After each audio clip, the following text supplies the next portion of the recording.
Welcome to Sanjay science factory. ಇವತ್ತೊಂದು special topic discuss ಮಾಡೋಣ. ಅದೇನಂತ ಹೇಳಿದ್ರೆ ತ್ರೀ ಪೇರೆಂಟ್ ಬೇಬಿನ. ಹೌದು, ಏನು ಗೊತ್ತಾ, ನಮ್ಮ ಡಿ ಎನ್ ಎ ಇದೆ ಅಲ್ವಾ, ಡಿಆಕ್ಸಿರೈಬೋನ್ಯೂಕ್ಲಿಕ್ ಆಸಿಡ್. ಈ ಡಿ ಎನ್ ಎ ಪ್ರಮುಖವಾಗಿ ಜೀವಕೋಶದ ನ್ಯೂಕ್ಲಿಯಸ್ ಕೋಶ ಕೇಂದ್ರದ ಒಳಗಡೆ ಇರುವಂತಹ ಕ್ರೋಮೋಸೋಮ್ನಲ್ಲಿರುತ್ತೆ. ನಮ್ಮಲ್ಲಿ ಎಷ್ಟಿದೆ ಕ್ರೋಮೋಸೋಮ್ಸು?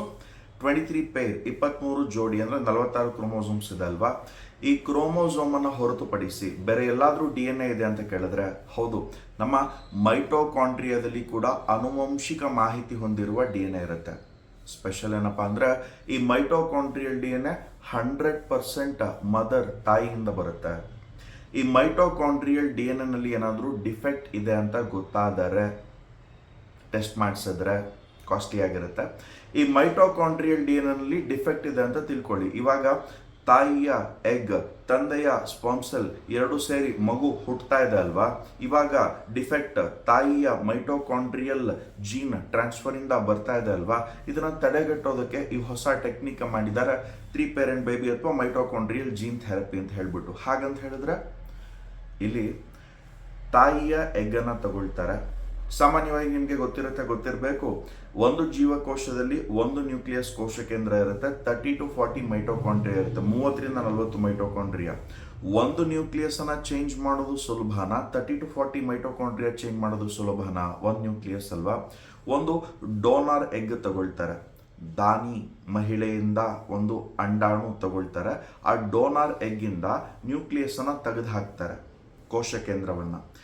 ಈ ತಾಯಿ ಇದಾರಲ್ವಾ, ಈ ತಾಯಿಯ ಜೀವಕೋಶದಿಂದ ನ್ಯೂಕ್ಲಿಯಸ್ ಕೋಶ ಕೇಂದ್ರವನ್ನು ತಗೊಂಡು ಈ ಡೋನರ್ ಎಗ್ ಒಳಗಡೆ ಹಾಕ್ತಾರೆ.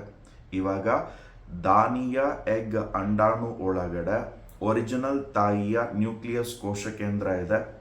ಇದಕ್ಕೆ ತಂದೆಯ ಸ್ಪರ್ಮ್ ಸೆಲ್ ಕಂಬೈನ್ ಮಾಡಿಸ್ಬಿಟ್ಟು ಫರ್ಟಿಲೈಸೇಷನ್ ಮಾಡಿಸ್ತಾರೆ, IVF ತಂತ್ರಜ್ಞಾನ ಬಳಕೆ ಮಾಡಿಕೊಂಡು. ಇವಾಗ ಆನುವಂಶಿಕತೆ ಯಾರಿಂದ ಬರ್ತಾ ಇದೆ? ಒಂದು ತಂದೆಯ ಸ್ಪರ್ಮ್ ಸೆಲ್ ವೀರ್ಯಕೋಶ, ಒರಿಜಿನಲ್ ತಾಯಿಯ ನ್ಯೂಕ್ಲಿಯಸ್ ಕೋಶ ಕೇಂದ್ರ, ಅಲ್ಲಿರುವಂತಹ ಕ್ರೋಮೋಸೋಮ್ಗಳು ಹಾಗೂ ಅಲ್ಲಿರುವಂತಹ ಡಿ ಎನ್ ಎ ಇಂದ, ಹಾಗೂ ದಾನಿ ಡೋನಾರ್ ಮಹಿಳೆ ತಾಯಿ ಇದ್ದಾರಲ್ವಾ ಅವರ ಮೈಟೋಕಾಂಡ್ರಿಯಾದಿಂದ ಬರ್ತಾ ಇದೆ.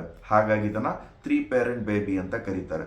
ಸರ್, ಈ ತರ ಬೇರೆ ಯಾವ ಕೇಸಲ್ಲೂ ಆಗೋದಿಲ್ವಾ? ಈಗ ಉದಾಹರಣೆಗೆ ಬಾಡಿಗೆ ತಾಯ್ತನ, ಸರೋಗೆಸಿ ಇದೆ ಅಲ್ವಾ, ಅಲ್ಲಾಗಲ್ವಾ? ಇಲ್ಲ. ಯಾಕೆ ಗೊತ್ತಾ, ಬಾಡಿಗೆ ತಾಯ್ತನದಲ್ಲಿ ಗಂಡ ಹೆಂಡತಿ, ತಂದೆ ತಾಯಿ, ಅವ್ರಿಗೆ ಮಗು ಹುಡ್ತಾ ಇದೆ ಅಲ್ವಾ, IVF ತಂತ್ರಜ್ಞಾನ ಬಳಕೆ ಮಾಡಿಕೊಂಡು ಇನ್ವಿಟ್ರೋ ಫರ್ಟಿಲೈಸೇಷನ್ ಮಾಡಿ ಡೆವಲಪ್ ಆಗಿದೆ ಭ್ರೂಣ.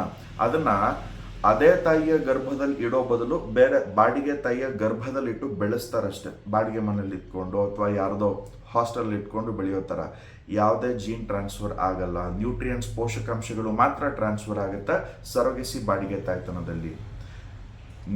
ಈ ಡಿ ಎನ್ ಎ ಕೂಡ ಟ್ರಾನ್ಸ್ಫರ್ ಆಗುತ್ತೆ 3 ಪೇರೆಂಟ್ ಬೇಬಿನಲ್ಲಿ. ಗೊತ್ತಿದ್ದ ವಿಷಯ ಶೇರ್ ಮಾಡಿ ಸ್ನೇಹಿತರ ಜೊತೆ ಕೂಡ. ಇದೇ ರೀತಿ ಇನ್ನೂ ಹೆಚ್ಚಿನ ಇಂಪಾರ್ಟೆಂಟ್ ಟಾಪಿಕ್ಸ್ ಡಿಸ್ಕಸ್ ಮಾಡ್ತಾ ಹೋಗೋಣ ನಮ್ಮ ಈ ಯೂಟ್ಯೂಬ್ ಚಾನಲ್ನಲ್ಲಿ. Thank you.